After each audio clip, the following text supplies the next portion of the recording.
ఈరోజు స్టోరీ చాలా ఇంట్రెస్టింగ్గా ఉంది. రాధ చేసిన పనికి రామచంద్రయ్య పడిపోయాడు. ఇంతకీ రామచంద్రయ్య పడిపోయింది రాధ చేసిన పనికైనా, లేకపోతే దమయంతి కుట్ర దీని వెనక ఏమైనా ఉందా? ఇక ఏం జరిగిందో చూడాలనుకుంటే మాత్రం ఈరోజు రివ్యూ చూసేవలసిందే. రాధ చేసిన పనికి రాధని ఇంట్లో వాళ్ళందరూ కూడా అసహించుకొని ఉన్నారా? కేవలం దమయంతి మాత్రమే రాధపైన బురద జల్లే ప్రయత్నం చేస్తుందా? ఇక ఏం జరిగిందో తెలుసుకుందాం ఈరోజు ఎపిసోడ్లో. ఇంట్లో వాళ్ళు కూడా రాధని హాస్పిటల్కి రావడానికి నిరాకరిస్తారా? ఏం జరుగుతుందో చూసేద్దాం, వచ్చేయండి. రోజు స్టోరీ మొదలవుతూనే మన రామచంద్ర అయితే పాపం మన హీరోయిన్ రాధని చాలా తిడుతూ ఉంటాడు. మన రాధ తను అసలు ఏం జరిగిందో అని చెప్పే ప్రయత్నం చేస్తే కనీసం తనను మాట్లాడినవాడు రామచంద్రయ్య. ఇక తనను అలా తిడుతూనే ఉంటాడు. రామచంద్రయ్య మన రాధని చాలా తప్పుగా అర్థం చేసుకుంటాడు. నీ మనసులో ఎంత కుట్రుందని తెలియక నీకు నా కూతురు స్థానం అప్పచెప్పాను, కేక్ కూడా ఫస్ట్ నీకే పెట్టాను అని చెప్తాడు. ఇక ఆ మాటలకి వాళ్ళు చాలా బాధపడతారు. నీలో నా కూతుర్ని చూసుకున్నందుకు నా మీద నాకే అసహ్యం వేస్తుంది, నీ మొహం చూడాలంటేనే నాకు కంపరం వస్తుంది అని రామచంద్రయ్య అంటాడు. ఇంతలో మన హీరో విక్రమ్ కృష్ణ, నిన్ను మోసం చేయడం రాధ ఉద్దేశం కాదు మావయ్య, కనీసం ఈ ఒక్కరోజైనా నిన్ను సంతోషంగా ఉంచాలనే రాధ ఇలా చేసింది అని చెప్తాడు. దానికి రామచంద్రయ్యకి ఇంకా కోపం వచ్చేస్తుంది. అయితే ఈ మోసంలో నీకు కూడా భాగముందా అని అడుగుతాడు.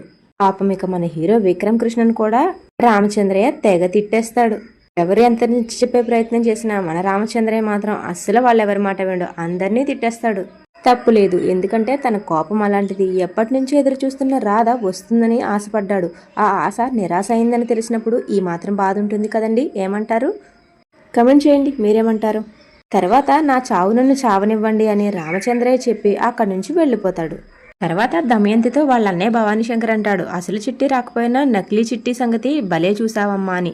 కానీ దానికి దమయంతి ఇలా అంటుంది, ఇప్పుడు అసలు ఈ నకిలీ చిట్టిని ఇంట్లోంచి పంపించాలంటే ఈ డోస్ సరిపోదు, ఈ డోస్ని ఇంకాస్త పెంచుతాను, ఎలా పెంచుతానో చూస్తూ ఉండన్నయ్య అని చెప్పి మన రామచంద్రయ్య లోపలికి వెళ్ళిపోతాడు కదా. తను నడుస్తూ ఉంటే మెట్ల మీద ఉన్న రెడ్ కలర్ మ్యాట్ లాగేస్తుంది. ఇక ఆ మ్యాట్ లాగడం వల్ల మన రామచంద్రయ్య మెట్ల మీద నుంచి కిందకు పడిపోతాడు. తర్వాత వీళ్ళందరూ కలిసి, ఇక ఫస్ట్ అయితే మన రాధే చూస్తుంది, తర్వాత అందరినీ పిలుస్తుంది. ఇక వీళ్ళందరూ కలిసి మన రామచంద్రయ్యను హాస్పిటల్కి తీసుకెళ్తారు. పాపం దమయంతి ఏమీ తెలియని నంగనాచిలా వచ్చి బావగారు అంటూ ఉంటుంది. తర్వాత రామచంద్రకి లోపల ట్రీట్మెంట్ జరుగుతూ ఉంటుంది. నాకు ఒక డౌట్ వచ్చింది. ఇక్కడ వీళ్ళందరూ నిన్న బర్త్డే పార్టీలో ఉన్నారు, బర్త్డే పార్టీలోంచి తీసుకొచ్చారు, కానీ వీళ్ళ డ్రెస్సులన్నీ మారిపోయాయి. వీళ్ళందరూ బయట నుంచుని చాలా ఆతృతతో రామచంద్రకి ఏం జరుగుతుందన్న బాధతో బయట నుంచుని ఏడుస్తూ ఉంటారు. మేబీ వీళ్ళందరూ ఇంటికి వెళ్ళి డ్రెస్ చేంజ్ చేసుకుని వచ్చింటారు. అదే పక్కన పెడదాం, స్టోరీలోకి వెళ్ళిపోదాం, వచ్చేయండి. తర్వాత పాపం రామచంద్రయ్య తల్లి బయట కూర్చుని చాలా బాధపడుతుంటుంది. ఒక బిడ్డ దూరమైన బాధనే ఇప్పటి వరకు నేను తట్టుకోలేకపోయాను, ఇక రెండో బిడ్డ కూడా దూరం అయితే నేను ఏమైపోవాలో చెప్పండి, ఎవరి కోసం బ్రతకాలో చెప్పండి అని పాపం తను చాలా బాధపడుతుంది. ఇంతలో మన హీరో విక్రమ్ కృష్ణ తనకు ధైర్యం చెప్తాడు. అమ్మమ్మ, నువ్వు బాధపడి మమ్మల్ని బాధ పెట్టుకు, నువ్వు ధైర్యంగా ఉంటేనే మాకు ధైర్యంగా ఉంటుంది అని తనకి కాస్త ధైర్యం చెప్తాడు. ఇక వీళ్ళందరూ కలిసి మన రామచంద్రయ్య తల్లికి ధైర్యం చెప్తూ ఉంటే ఇంతలో అక్కడికి వస్తుంది మన హీరోయిన్. ఇక దొరికిందే ఛాన్స్ అని మన దమయంతి అయితే మొదలు పెట్టేస్తుంది. బావగారికి ఈడు కోరుకునే వాళ్ళు ఇంట్లోనే ఉంటే ఇంకా బావగారికి మంచి ఏం జరుగుతుందిలే అని అంటుంది. ఇంతలో సునంద ఇలా అంటుంది, అయినా మా అన్నయ్యకి ఈడు కోరుకునే వాళ్ళు ఎవరున్నారు వదినా అని. అప్పుడు దమయంతి, అదిగో వస్తుంది చూడండి ఆవిడే అని అంటుంది.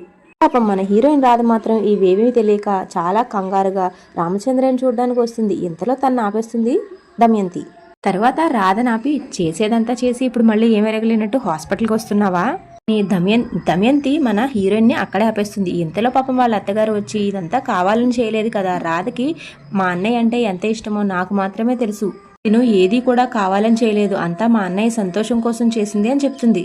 అయినా రాధ ఎప్పుడు మా అన్నయ్యని తన సొంత తండ్రిలాగే అనుకుంది, తండ్రిలాగే చూస్తుంది కూడా అని చెప్తుంది. దానికి దమయంతి, ఓహో అవునా, అందుకనే ఒక తండ్రి జైల్లో ఉన్నాడు, ఇంకొక తండ్రి ఏమో చావు బతికల మధ్య హాస్పిటల్లో ఉన్నాడని హేళనగా మాట్లాడుతుంది. ఇక ఇక్కడ మన హీరో దమయంతి ఇంకా సునంద మధ్య కొంత ఆర్గ్యుమెంట్ అయితే రన్ అవుతూ ఉంటుంది. ఇక ఈ ఆర్గ్యుమెంట్ అంతా నేను లెంత్ అయిపోతుంది కాబట్టి సాగదీయలేను, షార్ట్ కట్లో చెప్పేస్తాను, ఇంపార్టెంట్ డైలాగ్స్ ఏమైనా ఉంటాయి.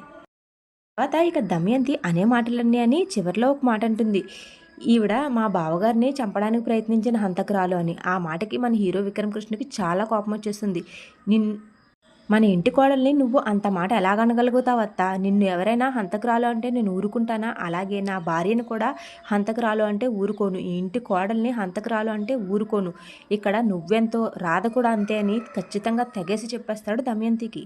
తర్వాత ఈ గోలంతటిని మన నందగోపాల్ అంటే మన హీరో తండ్రి వచ్చి ఆ గొడవంతటిని ఆపేస్తాడు.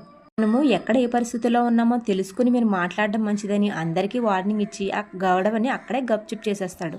తర్వాత అయినా సరే మన దమయంతి అయితే అస్సలు ఆపలేకపోతారు. ఇక దమయంతి రాధని తిడుతుంది, ఇక నువ్వు కూడా ఇక్కడి నుంచి వెళ్ళిపో. బావగారు స్పృహలోకి వచ్చిన తర్వాత నిన్నిక్కడ చూస్తే కొన ఊపిరితో కొట్టుకుంటున్న ఆయన గుండె కూడా ఆగిపోతుంది అని చెప్పి మన రాధను గొంతు పట్టుకుని వెనక్కి నెట్టేస్తుంది. ఇక మన రాధనైతే తన అత్త ఇంకా ఆడపడుచు పట్టుకుంటారు. ఎవరెంత చెప్పినా దమయంతి వినకుండా రాధని పొమ్మంటుంది. ఇక ఏమీ చేసేదేమీ లేక పాపం మన రాధ బాధతో అక్కడి నుంచి తిరిగి వెళ్ళిపోతుంది. తర్వాత పాపం మన హీరోయిన్ రాధ బాధపడుతూ దేవుడి మందిరానికి వెళ్ళి దేవుడికి దండం పెట్టుకుంటుంది. నేను చేసిన తప్పో ఒప్పో నాకు తెలియదు, కానీ నేను ఒక పని చేయడం వల్ల ఈరోజు గురూజీ ఈ ప్లేస్లో ఉన్నారు. ఆయనకి ఏమీ కాకుండా నువ్వే కాపాడాలి స్వామి అని ఆ భగవంతుడికి మనస్ఫూర్తిగా దండం పెట్టుకుంటుంది మన హీరోయిన్ రాధ.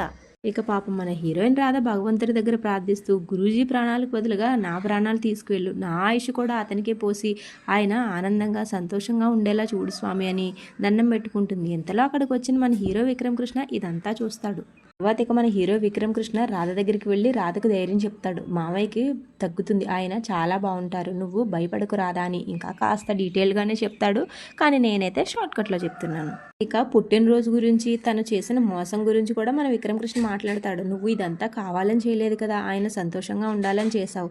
ఇన్నాళ్ళు మేము ఉన్నాము, మేము ఎవరం కూడా ఆయన పుట్టినరోజు చేయలేకపోయాం. ఈరోజు నువ్వు ఆయన పుట్టినరోజు చేసినందుకు ఇలా జరిగింది. పోనీలే రాధా, నువ్వు బాధపడకు, నువ్వు అనుకున్నది జరగలేదు, కానీ మావయ్య అయితే కాస్తైనా సంతోషపడ్డారు కదా ఉదయం నుంచి. ఇక మావయ్యకు ఏమీ అవ్వదలే, నువ్వు ధైర్యంగా ఉండని మన హీరోయిన్కి ధైర్యం చెప్తాడు. మన హీరో విక్రమ్ కృష్ణ ధైర్యం చెప్పడంతో మన రాధ అయితే కాస్త సర్దుకుంటుంది. తర్వాత ఇక ఈ రోజు ఎపిసోడ్ అయితే ఇలా అయిపోతుంది. రేపటి ఎపిసోడ్ మరింత ఇంట్రెస్టింగ్గా ఉండబోతుంది.